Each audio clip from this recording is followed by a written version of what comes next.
Hi, welcome back to the class. Now for the last two classes, we were trying to convert the AC signals to DC signals. And to do this, we saw the three different types of rectifier circuit. The first one was your half-wave rectifier circuit. The second one was your center tap full wave rectifier circuit. And the third one, bridge wave rectifier circuit. We studied each of these rectifier circuits in terms of their workings. Okay, we tried to trace the output waveform across the load RL. We calculated the efficiency of working. We calculated the ripple factor, which tells us about the amount of AC component that is present in the pulsating output waveform that is coming out from the rectifier circuits. We also looked at the advantages and disadvantages. And at the end, when we compared all these three rectifier circuit, what we were found that the bridge rectifier gives the best results. But when you see the output waveforms, okay, that are being traced across the load RL, what you will find is that they are pulsating DC and not the pure DC.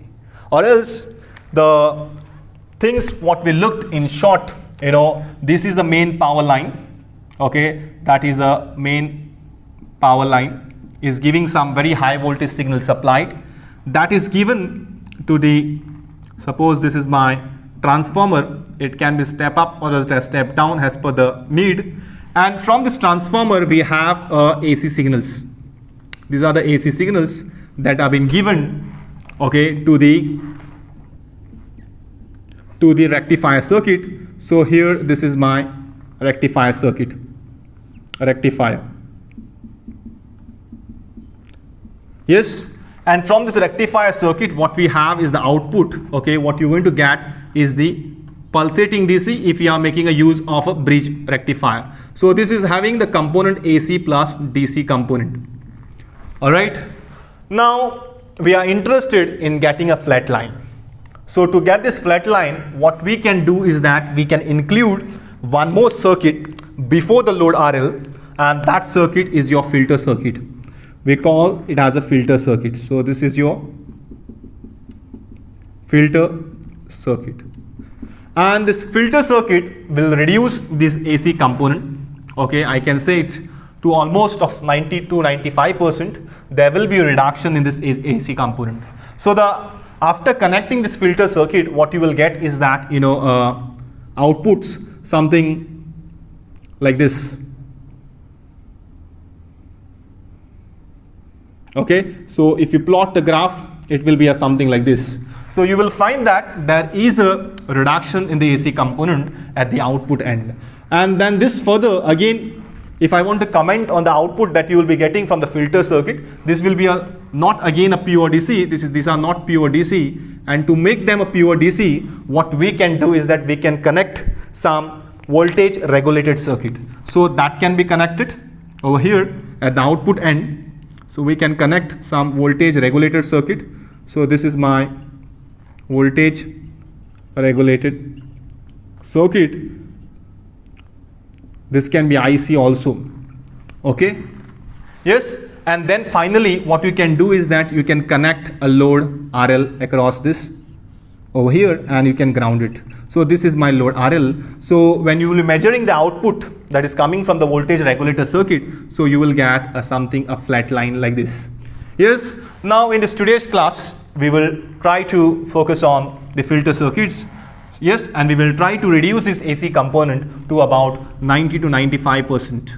90 to 95%. Yes, and then we can give it to the voltage regulator circuit and we will get almost 100% the pure DC that can be given to this load RL. This load RL is your electronic equipment, you can say. Alright, so let's get started with the first filter circuit that we are having is your choke input filter circuit.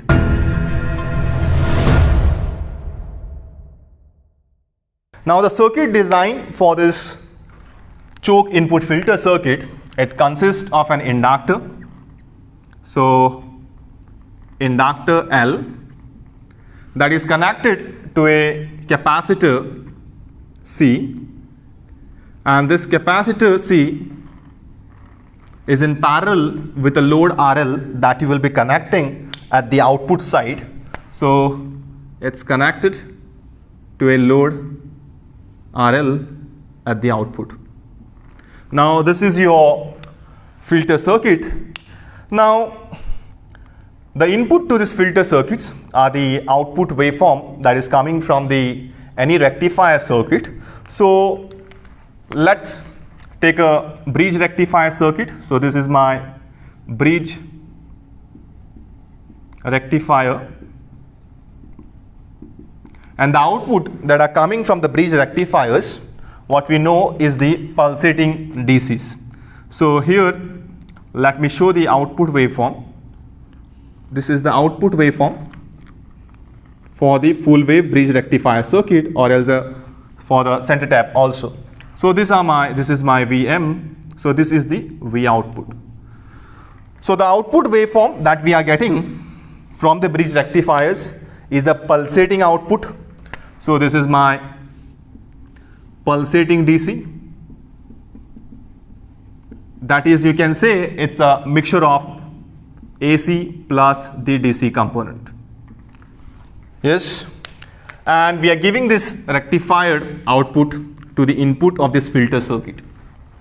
Now at the output side, we are interested in getting a flat line, that is a pure DC. Now to get that pure DC, what we want to do is that we want to eliminate this AC component from this pulsating DC. Correct? Now how to eliminate it? Now here this is a filter circuit that is consisting of two components, you can say. One is your inductor and the other one is your capacitor. Now each of this component has got some unique property. Okay, based on that it will decide whether to allow the AC or else a DC component. Now if you look at this inductor, whenever a current changes in this inductor, okay, there will be an induced EMF. It will induce an EMF inside it, and this induced EMF will further oppose any change in the current inside this, or else in simple words I can say the inductor will oppose the changing current. Now if I want to show it mathematically, I can represent it, XL, we know that is a XL, that is your inductive reactance, you can say. Inductive reactance is given by 2 pi. Inductive reactance is given by 2 pi F into L. Whereas if you see the frequency, when you talk about the frequency, this DC signals will have almost 0 hertz. So for frequency is equal to 0 hertz, for frequency F is equal to 0 hertz, you can say the axle will be equal to what? 0. Or else I can say the inductor offers a very less reactance, okay, for the DC signals. I can say the XL is equal to 0, so it is going to allow AC. Yes, whereas when for frequency is at some finite value, you say, so if frequency F is equal to some finite value, in that case the XL what you are going to get, the XL will be equal to also be finite, right? Any finite value when you multiply with this 2 pi into the inductance will give you some finite value. Now if you see this, when the frequency at 0 hertz and when the frequency is some finite value, okay, what I can say is that at frequency is equal to 0 hertz, there is a very less reactance, inductive reactance. Yes, so what I can say, a statement is that it allows, yes, the XL, based on the XL, I can say it allows, inductor allows DC component and blocks AC component. All right, allows DC components and blocks AC component. Now same way for the capacitor also we can have an equation. We have a XC, that is the capacitive reactance, which is equal to 1 upon 2 pi FC. Yes, Now again, the same thing we can put it when for talking about a DC signal, the frequency f will be equal to 0 hertz. In that case, my xc will be equal to 1 upon 0, which is equal to the infinite value. Correct? Whereas for the f is equal to some finite quantity, when the f will be some any finite value, okay, 50 hertz to 120 hertz. So in that case, what will happen is that xc will be equal to 1 upon some finite quantity. Okay, so let me write it as this is my finite quantity, and it will give some value for that. Okay, so it will be some finite value in the numerator also. Correct? Now again, if you compare these equations, what you can say is that here the capacitive reactance is very infinite for else 0 hertz frequency, whereas it will be a very finite value, okay, yes, for the finite frequency. And I can say, I can comment on this as xc, the capacitive reactance, okay, or else the capacitor, I can say it allows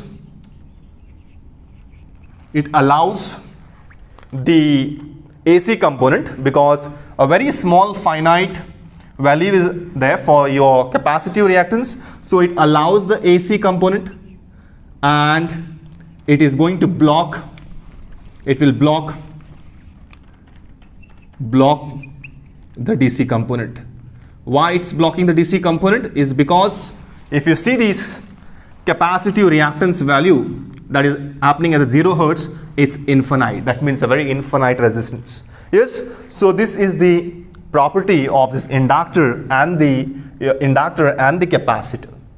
Yes, now based on that, we will work with this filter circuit. Now again, there are two important conditions that one has to make a note while designing this filter circuit. Now the first very important condition, okay, so this first condition 1 is that the capacitive reactance, this is the capacitive reactance xc, okay, so xc should be very, very less than your the load resistance. So that's the first important condition. All right. Now the second important condition to design this filter circuit, you should have a condition. This is my condition 2. So it says, this is my C. So the XL, the inductive reactance, should be very large than your capacitive reactance. So these are the two important conditions that you have to make a note while designing this circuit. Now let's see the working for this filter circuit. Now we are giving a pulsating DC to the input of this filter circuit. Yes, and based on this condition, yes, the first pulsating DC has to pass through the inductor. Yeah, so if you see the condition 2, XL is made very, very greater than the XC, that is the reactance of this inductor and the capacitance. So this is a very high reactance. This is offering a very high reactance, you can say. And what we know is that the inductor, if you see the property, it allows a DC and blocks the AC. Correct? So, and it's offering a very high input reactance to the AC component, I can say. So whatever the pulsating output waveform are coming from the rectifier is appearing across this inductor at the initial start. And we know this inductor blocks the AC component. So let me write it. So it blocks AC, allows DC. In that case, offering a high resistance, so blocks the AC component and allows the DC component. So at this terminal point, what you will find is that, okay, there will be only DC component present. The DC component, let me name this as a terminal A. Terminal A, at this point, terminal A, there will be only DC component, plus there will be of very few, some AC component, you can say. Because the most of the AC component, because the inductive reactance is very high and it blocks the AC component. Almost you can say 95 to 98% of the AC component is been appearing across this inductor, you can say. Whereas the rest, whatever the left out AC component is been bypassing this inductor, and that will be available at this terminal A. Alright, so this is having a DC plus some AC component. Now when it reaches this A, again go for the condition 1. Condition 1 says, you know, that the Xc should be very less than RL. Yes, so here this has got some Xc value, the capacitive reactance, and it should be very less than RL, so that the current that is coming at this terminal A can pass through a low resistance path. Now here in this case the capacitor is offering a very low resistance path, you can say, as per the condition. So this is your pulsating DC, it's not a pure DC. Alright, because there are some AC component present in it. Now this signals that will be passed through the capacitor. Yes, now the capacitor, what you know, the capacitor, it allows the AC and blocks DC. So these, whatever the left out AC component was there, after passing through the inductor, will be bypassed through this capacitor, you can say. So AC signals are bypassed, AC signals are bypassed by the capacitor, whereas the same capacitor offers a very high resistance for the DC signals. So that means all the DC components from this terminal A will be available at the output load RL. So at the output load RL, you will find that you get a DC waveform, DC output. All right. Now if you see the signals, okay, if you try to plot a graph at the output, what you will find is that this is my final tracing. So this is my V out that is coming from the filter circuits, and you will find that you have reduced the curves over here, and something like this you will get it. Now initial start, we were having AC plus DC, something like this, the very huge ripples. Now at the final output, you will see that there will be almost a DC waveform. What we have done is that we have reduced the EC component just by putting up this filter circuit. So this is my DC component, or else a DC waveform, you can say, but still it's not a pure DC. There will be a small ripples present in this, okay? Yeah, so we can reduce this ripple by connecting some regulated circuits at the output end of this. After connecting the filters, we can put some regulated circuits and then finally the load. So that's how we can make it more flat line at the output. Now, one more important point, okay? If you see the output that is coming at the load RL, that is the maximum of the DC, okay, you can say, yes, very little of 1% or else a 0.5% AC component will be present in this. Now when the DC comes, okay, so AC plus DC is available at the inductor. AC plus DC has to pass across this inductor, wherein we try to eliminate most of the AC component from here. DC components go here, and since the capacitor C is offering a very high reactance, okay, for the DC component, all the DC goes to the load RL. That means if you see the path that DC is traveling, the DC is just traveling through the inductor and not to the capacitor. From inductor, it directly goes to the load RL. Now here, while designing again the series resistance, now the DC is only passing to the inductor L. That means the inductor has also got some resistance. That resistance is due to the winding. So I can say inductor has got some winding resistance. The resistance due to winding, you can say resistance. And this DC component, you know, that has to face this resistance that is offered by the winding of the inductor, you can say, and then finally at the load RL. So there is some resistance that is offered by the RS. Let me go with the RS be the resistance offered by this inductor. So what you can do is that if you reduce this series resistance, or else RS, instead of writing I can write R series, that's a series resistance due from the inductor should be made very less than your the load resistance RL. So that's one more condition. When you make this R series, or else when you try to decrease the winding resistance, most of the AC DC component will be available at the load RL. So this is how you can increase the DC component at the output side. So this is a one more condition. When you talk about the power supplies that are found inside any electronic appliances, the trend nowadays, is to design those power supplies with the low voltage, and high current power supplies. Why? Because the line frequency available is of 60 hertz, and when the line frequency is 60 hertz, and if we are making a use of this choke input filter circuit, now the job of the inductor is to block the AC component, all right? And if you see the inductive reactance over here, it's a 2 pi FL, and if F is your 60 hertz, that means we required more inductive reactance to block this AC value.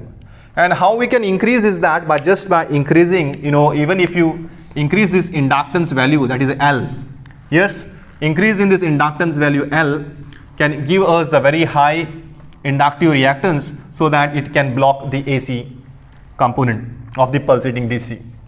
But there is a problem when you increase this inductive reactance. Yes, this inductive reactance also offers some series resistance, or else some resistance you can say, yes, due to the winding of that inductor. Now increasing the inductance value will increase this, increasing this inductance value will increase this resistance offered by this inductor. Thereby you will find that the AC plus DC component which is given to the input of this, the DC component will appear across over here in a very large number, so that that the output you will find there's a reduce in the DC component.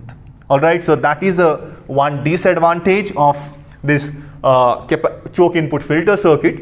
Now the second disadvantage is that we are interested in a semiconducting devices that are lighter in weight.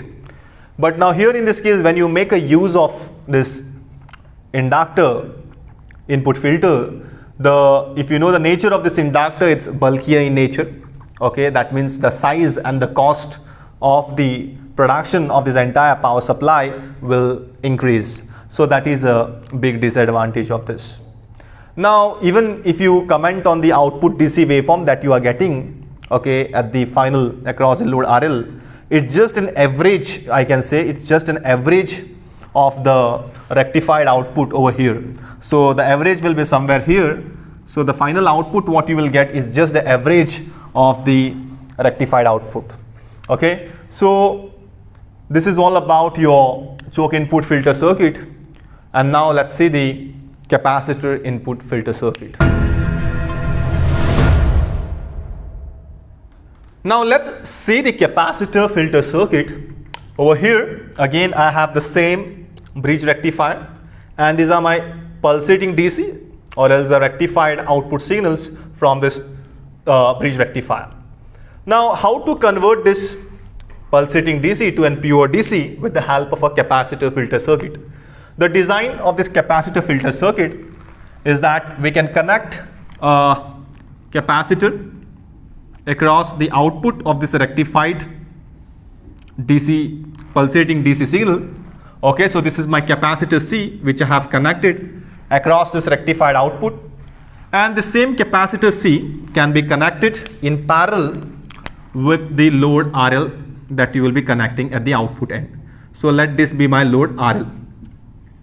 Alright. Now the very important condition again in this filter circuit as well, the important condition is that condition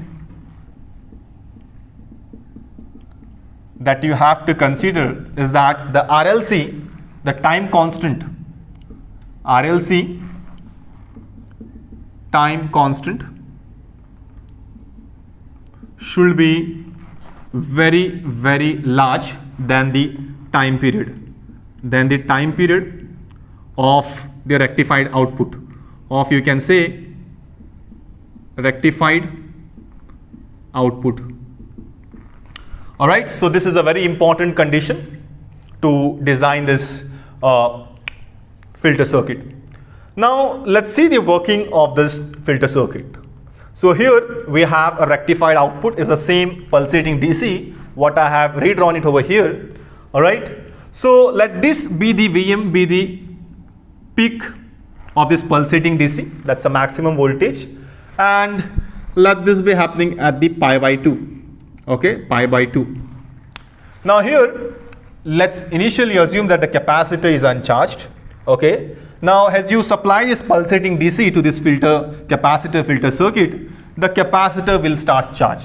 So from 0 to this up till this point, that's a pi by 2. So for the positive half cycle, I can say for the positive half cycle, okay, that is the region is from 0 to pi by 2. What happens is that the capacitor will start charge. So the capacitor C will charge. All right. So from 0 to pi by 2, the capacitor gets charged, and it will continue charging. Okay. So it will till it reaches the maximum voltage. So after some time, that is at pi by 2, the capacitor will charge fully up till the maximum voltage, and it will store charges. The voltage across this capacitor will become Vm.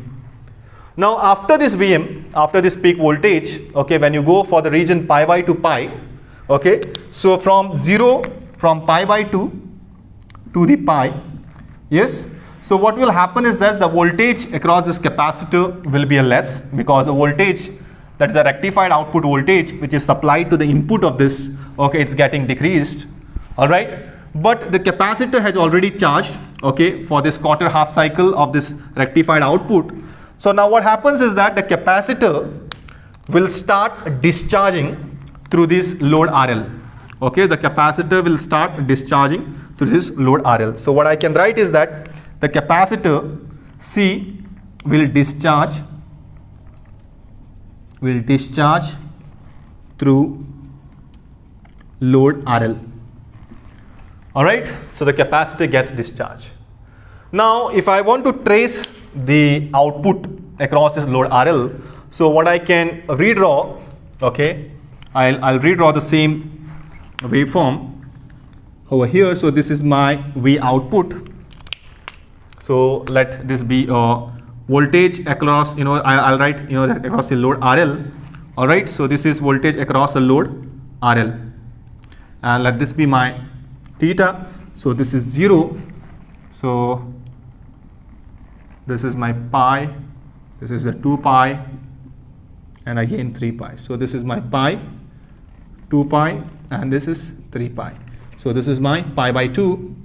Now up till pi by 2, that is at this point, okay, the capacitor gets charged, no problem with that. So here the capacitor will get charged.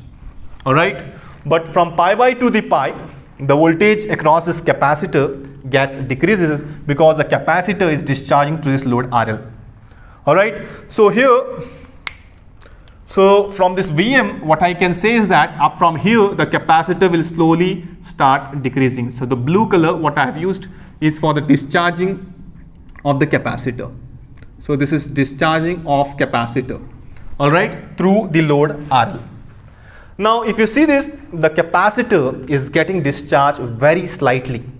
Why? Because of this important condition.